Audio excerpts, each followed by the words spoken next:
Let's crack JPSC Hindi channel पर आपका हार्दिक स्वागत है। और हम लोग एनसीईआरटी इंडियन पॉलिटी सीरीज चला रहे हैं जो जेपीएससी के लिए बहुत ही महत्वपूर्ण है। और आज के सेशन में या प्रत्येक सेशन में अब हम जेपीएससी के टॉप 10 क्वेश्चन भी लगाएंगे, ठीक है, ताकि आपकी किस प्रकार से तैयारी चल रही है उसका जांच भी हो जाएगा। तो चलिए स्टार्ट करते हैं, सीधी बात नो बकवास। तो आइए दूसरा लेसन की बात करते हैं, सामाजिक भेदभाव। इंडियन पॉलिटिक्स पहला लेसन क्या था, हमारा समाज विविधता से भरा या हमारा देश विविधता से भरा, और दूसरा लेसन है सामाजिक भेदभाव। आज एक ही वीडियो में खत्म हो जाएगा, एक ही शूट में खत्म हो जाएगा। और इसमें आपको जेपीएससी से रिलेटेड टॉप 10 क्वेश्चन भी है। ये टॉप 10 आपके निर्धारित करेंगे कि आने वाले जेपीएससी एग्जामिनेशन जो 2022 में होगा उसमें आपका परिणाम क्या होने वाला है। आप जांचिएगा अपने तैयारी को। तो आइए, सामाजिक भेदभाव एवं पूर्वाग्रह, इसके अंतर्गत पहला टाइटल है सामाजिक भेदभाव एवं पूर्वाग्रह। पहले इसको समझ लीजिए। आप जिस समाज में रहते हैं वहां पर भेदभाव अपने आंखों से आप देखे ही होंगे।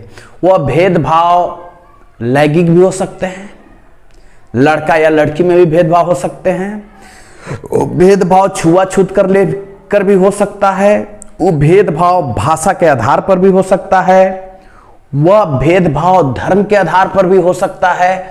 आपने समाज में कई प्रकार के भेदभाव को देखा होगा। तो आज के लेसन में हमने यही टॉपिक रखा है और आज के लेसन में हम देखेंगे कि इस भेदभाव को कैसे ठीक किया जा सकता है, कैसे दूर किया जा सकता है, और इस भेदभाव को दूर करने के लिए हमारे संविधान में क्या प्रावधान किए गए हैं। और सामाजिक भेदभाव को दूर करने के लिए कुछ हम लोग व्यक्तित्व की भी चर्चा करेंगे, कुछ ऐसे व्यक्ति की भी चर्चा करेंगे जिन्होंने समाज सुधार में बहुत ही महत्वपूर्ण योगदान दिया है। तो आइए स्टार्ट करते हैं। तो वह भेदभाव लैंगिक भेदभाव भी हो सकता है, जातिगत भेदभाव भी हो सकता है, भाषाई भेदभाव भी हो सकता है, धर्म आधारित भेदभाव हो सकता है, शारीरिक बनावट के आधार पर भी भेदभाव हो सकता है। अब एक एक करके बातों को समझते हैं कि लैंगिक भेदभाव क्या होता है, मतलब जेंडर। कुछ लोग लड़की जब घर में लड़की हो जाती है उससे भी भेदभाव करने लगते हैं लोग, ठीक है। या एक समुदाय है जिसमें लड़कियों की संख्या ज्यादा है लड़कों की अपेक्षा, तो वहां भी लोग भेदभाव करते हैं। तो समाज में ऐसे घटना देखा गया है, लैंगिक भेदभाव। फिर है जातिगत भेदभाव। जातिगत समझिए, हमारे समाज में, हमारा समाज जो है विविधताओं से भरा हुआ है, हमारा देश विविधताओं से भरा हुआ है। तो स्वाभाविक है कि इस समाज में, इस देश में विभिन्न प्रकार के जाति होंगे। और हमारे समाज में भी देखा जाता है जाति को लेकर भी हम चर्चा कर रहे थे, लैंगिक भेदभाव, जातिगत भेदभाव, भाषाई भेदभाव और धर्म के आधार पर। समाज में ऐसा देखा गया है कि कुछ लोग ऐसे होते हैं जो दूसरे धर्म को मानते हैं, कुछ लोग ऐसे होते हैं जो दूसरे धर्म को मानते हैं। जैसे कुछ इस्लाम धर्म को लोग मान रहे हैं तो उससे भी भेदभाव किया जाता है समाज में। कुछ लोग हिंदू धर्म को मान रहे हैं, उससे भी भेदभाव किया जाता है समाज में। कुछ लोग जैन धर्म को मान रहे हैं, कुछ लोग बौद्ध धर्म को मान रहे हैं। तो देखा गया है सोसाइटी में कि धर्म आधारित भेदभाव भी समाज में विद्यमान है, ठीक है। उसके बाद करते हैं शारीरिक बनावट के आधार पर भेदभाव। अब इसका मतलब क्या हुआ, शारीरिक बनावट के आधार पर मतलब कि कोई विकलांग है, ठीक है, कोई पैर से नहीं चल सकता है, या किसी के पास हाथ नहीं है, किसी के पास कान नहीं है, मतलब वो शारीरिक विकलांग टाइप का है, उससे भी लोग भेदभाव करते हैं। ये समाज में देखा गया है। तो ये है सामाजिक भेदभाव। इतने दृष्टिकोण से देखा जाता है और इसका संज्ञा दिया गया सामाजिक भेदभाव। समाज में इतने प्रकार के दृष्टिकोण से भेदभाव किया जाता है। तो पहला लैंगिक भेदभाव, जातिगत भेदभाव, भाषाई भेदभाव, धर्म आधारित भेदभाव, शारीरिक बनावट के आधार पर भेदभाव। अब बात करते हैं पूर्वाग्रह की। पूर्वाग्रह क्या होता है, पहले इस बात को आप जानिए, ठीक है। पूर्वाग्रह होता है कि किसी के बारे में आप बिना सोचे समझे, बिना जांच किए हुए मन में एक निर्णय ले लेना या मन में एक राय बना लेना कि फलाना आदमी गलत है, बिना सोचे समझे। अक्सर ये लोग पूर्वाग्रह से, मतलब पूर्वाग्रह मतलब पूर्व में ही आपने निर्णय ले लिया, ठीक है, बिना जांच किए हुए मन में आप निर्णय ले लिए और पूर्वाग्रह से आजकल लोग ग्रसित हैं सोसाइटी में। पहले इस बात को आप समझिए। तो पूर्वाग्रह क्या होता है? पूर्व निर्णय, किसी मामले के तथ्यों के जांच किए बिना, मतलब कोई भी मामला हो आप बिना जांच किए बिना ही राय बना लेते हैं या मन में निर्णय ले लेते हैं कि ये आदमी गलत ही है, सही नहीं हो सकता है। तो मैं बताता हूं कि यदि पूर्वाग्रह से बचना है आपको, ठीक है, तो पूर्वाग्रह से बचना है तो आपको किसी भी तथ्यों को, किसी भी मामला को पहले जांच कर निर्णय लेने की आदत डालनी होगी, तब आप पूर्वाग्रह से बच सकते हैं। तो पूर्वाग्रह समझ गए, मतलब पूर्व में ही आपने निर्णय ले लिया, बिना जांच किए हुए किसी तथ्यों के बारे में आप अपना स्पष्टीकरण दे दिए, उसी को बोलते हैं पूर्वाग्रह। अब आइए बात करते हैं रूढ़िवादी धारणा। देखो, रूढ़िवादी धारणा क्या है? लगभग मिलता जुलता है। जब हम किसी व्यक्ति या समुदाय की एक निश्चित छवि या धारणा बना लेते हैं। इसका कहने का मतलब यह हुआ कि कोई भी एक समुदाय है, ठीक है, अल्पसंख्यक समुदाय है, ठीक है, और उसके बारे में हम पहले से ही मन में छवि बना लिए हैं कि ये समुदाय ये काम कर सकता है, ठीक है। या किसी व्यक्ति ही ले लो आप एग्जाम्पल, या किसी व्यक्ति के बारे में हम ये मन में धारण कर चुके हैं, मन में मेरी धारणा है कि ये व्यक्ति ये काम को अंजाम दे सकता है, मन में छवि बना लिए हैं। उसके विशिष्ट गुण जो है, जब यदि आप मन में ऐसा धारणा बना लेते हैं किसी समुदाय को लेकर, किसी व्यक्ति को लेकर कि ये आदमी ये कर सकता है, ये आदमी अपराधी हो सकता है, बिना जांच किए हुए, समझिए, बिना जांच किए हुए मन में एक आप ऐसा छवि बना लेते हैं, मन में एक ऐसा धारणा बना लेते हैं कि वो आदमी अपराधी हो सकता है। तो ये किस प्रकार की धारणा है? इसी को बोलते हैं रूढ़िवादी धारणा। अच्छा, रूढ़िवादी धारणा यदि आपके दिमाग में है, यदि आपके मस्तिष्क में है, तो इससे बहुत सारे नुकसान लाइफ में देखने को मिल सकता है। जैसे किसी आदमी के बारे में यदि आपके मन में छवि गलत प्रकार से है कि अपराधी है, ये विशेष समुदाय का आदमी है, ये विशेष जाति का है, अपराधी है, तो मैं बताता हूं कि अपराधी का कोई भी जात नहीं होता है। अपराधी जो है किसी भी जात का हो सकता है। और यदि मन में आपको रूढ़िवादी धारणा बैठा हुआ है तो उस स्थिति में उस व्यक्ति के अंदर जो विशिष्ट गुण है आपको दिखाई नहीं देता है। ये रूढ़िवादी धारणा जो है आपके मन में, उसको विशिष्ट गुण को दिखाई देने नहीं देगा। तो मैं कहता हूं कि रूढ़िवादी धारणा को हटाने के लिए, मन से निकालने के लिए आपको उस व्यक्ति को ठीक से पहचान करना होगा, उस समुदाय को ठीक से पहचान करना होगा, और जो मन में आपका छवि है उसको निकालना होगा और उसके विशिष्ट गुणों को भी देखना होगा। तब आप कह सकते हैं कि ये आदमी के अंदर विशिष्ट गुण है। नहीं तो अगर आपके अंदर रूढ़िवादी धारणा पहले से बैठा हुआ है कि ये समुदाय अपराधी है, ये व्यक्ति चोर है, तो फिर उसके विशिष्ट गुणों को आप नहीं देख सकते हैं। क्लियर है?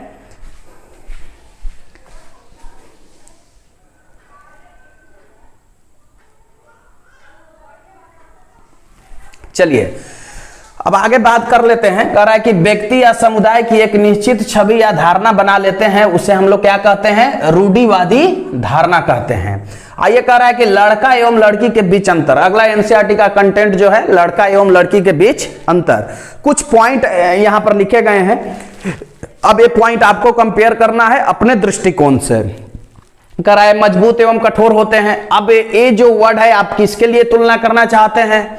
कोई कोई व्यक्ति ऐसे होते हैं जो लड़कियों के लिए तुलना करना चाहते हैं, कुछ व्यक्ति ऐसे भी होंगे जो लड़कों के लिए तुलना करना चाहते हैं। तब आप इस सेंटेंस को किससे तुलना करना चाहते हैं आप खुद से कीजिए। एक कोमल होते हैं, रोना इन्हें शोभा नहीं देता है। देखिए, रोना यहां शोभा नहीं देता है, रोना यहां शोभा नहीं देता है, ये लड़कों के लिए कहा गया है। लड़कों के लिए कहा गया है कि यहां रोना शोभा नहीं देता है। लेकिन ये लड़का जब बचपन से यंग के रूप में जाता है तब इस सेंटेंस को संज्ञा दी जाती है लड़कों के लिए कि रोना इन्हें शोभा नहीं देता है। वे शरारती होते हैं, एक खाना पकाना अच्छी तरह से जानते हैं। अब कोई कोई व्यक्ति लड़कों के लिए भी ये सेंटेंस अप्लाई कर सकता है और लड़कियों के लिए भी कर सकता है। वे नृत्य करना पसंद करते हैं। तो आप ये सेंटेंस किसके लिए सेट करना चाहते हैं? तो डिफरेंस आपको पता चल जाएगा। और समाज में कभी कभी आप चर्चा कीजिए कि आज का जो सोसाइटी है, जो वर्तमान कल्चर चल रहा है, उसमें लड़कों और लड़कियों के बीच डिफरेंसेस क्या है। क्लियर है। आइए अब बात करते हैं जातीय भेदभाव की।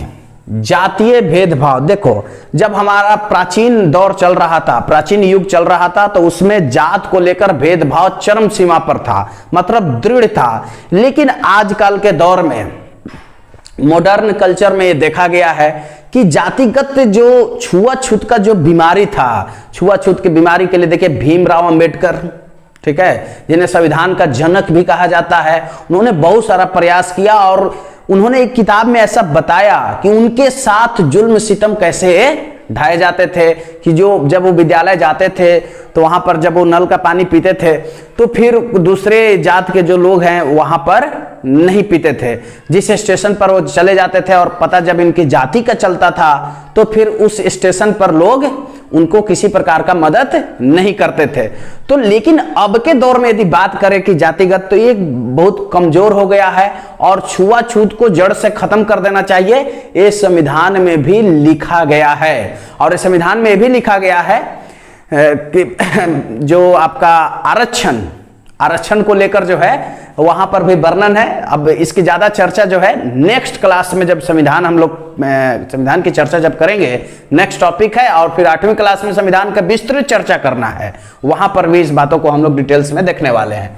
कह रहा है प्राचीन काल में जाति व्यवस्था अत्यधिक दृढ़ थी। देखिए प्राचीन काल की अगर बात करें तो जातिगत व्यवस्था जो थी पूरा दृढ़ थी, ठीक है। जन्म के अनुसार जो है, जैसे जन्म के अनुसार जन्म लिया, जैसे सफाई घर जन्म लिया, ठीक है, तो उससे लोग छुआछूत करने लगते थे, ठीक है। कोई जैसे सफाई, उसको मतलब नीच दर्जा दिया जाता था समाज में, जो मतलब बहुत सारे एग्जाम्पल आप ले सकते हैं।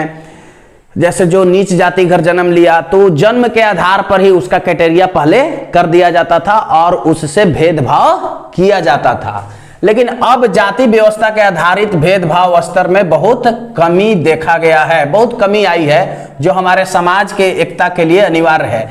समाज तभी जो है एकत्रित होगा और समाज में यूनिटी तभी बना रहेगा जब हम जातिगत भेदभाव नहीं करेंगे, तभी। आइए समानता के लिए आंदोलन, देखिए इक्वलिटी के लिए आंदोलन हुए हमारे देश में, देश के आजादी के बाद भी और देश के आजादी के पहले भी। तो स्वामी दयानंद सरस्वती इस आंदोलन में मुख्य रूप से थे, ज्योतिराव फूले और राजा राम मोहन राय।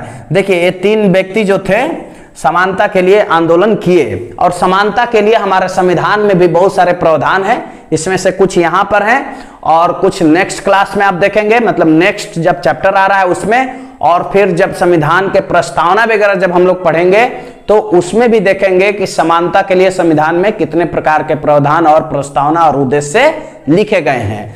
तो आइए बात करते हैं हमारे संविधान में समाज में समानता लाने के लिए, भेदभाव को मिटाने के लिए अनेक प्रावधान किए गए हैं। भारत का हर नागरिक कानून के नजर में समान है। भारत का जो हर एक नागरिक है वो भले किसी भी जात का हो, वो सफाई कर्मी का ही लड़का क्यों ना हो, वह राजा का ही लड़का क्यों ना हो, सबके लिए कानून जो है एक समान है। धर्म, जाति, लिंग आदि के आधार पर किसी के साथ कोई भेदभाव नहीं किया जा सकता है। देखिए धर्म के आधार पर भी भेदभाव नहीं किया जा सकता है, जाति के आधार पर भेदभाव नहीं किया जा सकता है, लिंग मतलब जेंडर, उसके आधार पर भी आपको भेदभाव नहीं किया जा सकता है। राज्य का कोई अपना धर्म नहीं होता है। देखिए राज्य का कोई भी अपना धर्म नहीं होता है। राज्य की नजर में सारे धर्म जो हैं क्या हैं, इक्वल हैं, समान हैं, ये संविधान में लिखा गया है। तो अब आइए बात करते हैं, ये लेसन तो आपका समाप्त हो गया, बस इस लेसन में इतना ही था सामाजिक भेदभाव के अंतर्गत। अब हम लोग बात करेंगे जेपीएससी टॉप 10 क्वेश्चन, और मैं शुरू में भी आपको बताया था कि आपका तैयारी किस दिशा में जा रहा है, इसे आप चेकआउट कर सकते हैं।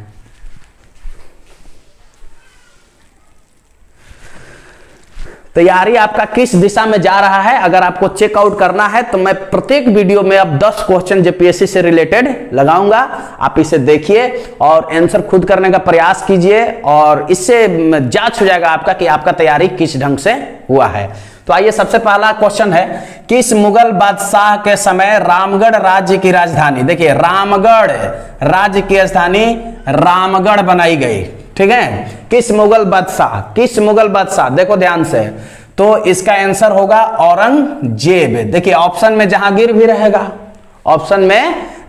भी रहेगा, तो आपका सही आंसर क्या होगा, औरंगजेब।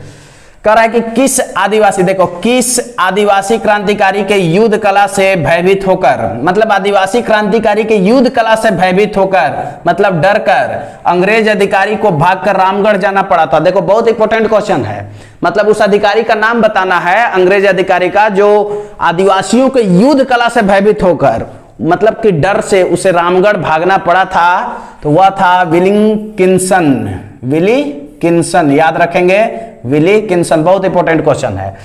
कह रहा है कि दीवा किशुन सोरेन, देखिए दीवा किशुन सोरेन का अंग्रेजों के विरुद्ध विद्रोह राज्य के किस जिले में हुआ था, मतलब कि दीवा किशुन सोरेन ये आपका आंदोलनकारी थे, और कह रहा है कि किस जिले में अंग्रेज के विरुद्ध इनका विद्रोह हुआ था, तो इसका सही आंसर होगा पश्चिमी सिंहभूम। और ये कब हुआ था, 1872 में हुआ था, और फिर इन्हें पकड़कर जो है अंग्रेज सैनिकों द्वारा फांसी दे दी गई थी, ठीक है। उसके बाद आइए, ठाकुर विश्वनाथ और गणपत राय की गिरफ्तारी कब हुई थी। देखो बहुत इंपॉर्टेंट क्वेश्चन है, गणपत राय, अगर आप भारतीय इतिहास, झारखंड का इतिहास यदि आप तैयारी किए हैं तो उसमें आपको पता होगा ठाकुर विश्वनाथ और गणपत राय की गिरफ्तारी के बारे में। तब ये पूछ रहा है कि कब हुई थी, तो याद रखेंगे 30 मार्च 1858, ठीक है। आइए नेक्स्ट क्वेश्चन देखते हैं, बोकारो, कोनार, जामुनीमा, कतरी आदि किसकी सहायक नदियां हैं। देखिए बोकारो, कोनार, जामुनिया, कतरी आदि किसकी सहायक नदी है। देखिए नदी से रिलेटेड जो है सारा वीडियो हम बना चुके हैं, डिस्क्रिप्शन में लिंक दिया हुआ है, झारखंड के भूगोल को आप प्ले करेंगे प्लेलिस्ट, तो वहां पर आपको मिल जाएगा झारखंड की नदियां, झारखंड की सहायक नदियां, झारखंड में जितने प्रकार के डैम हैं, ठीक है, सारा चीज वहां पर आपको बताए हैं हम, ध्यान से आप जाकर देख लीजिएगा। तो अगला जब टॉप 10 क्वेश्चन आएगा तो उसमें आपको लगेगा कि आप तैयारी किए हैं या आप पहले से भी पढ़ रखे होंगे। आइए बात करते हैं मैथन दामोदर नदी। देखो दामोदर नदी के सहायक नदी कौन कौन है, बोकारो, कोनार, जमुनिया, कतरी आदि। तो दामोदर नदी इसका आंसर हो जाएगा, जो लातेहार जिला टोरी से निकलती है, लातेहार जिला टोरी से निकलती है। अब आइए बात करते हैं कि मैथन डैम। देखिए बहुत ही इंपॉर्टेंट क्वेश्चन जो झारखंड के सभी प्रकार के प्रतियोगी परीक्षा में पूछा जाता है कि मैथन डैम, तो मैथन डैम का निर्माण किस नदी पर हुआ है, तो बराकर नदी पर हुआ है। किस नदी पर हुआ, बराकर नदी पर 1958 ईस्वी में, याद रखेंगे।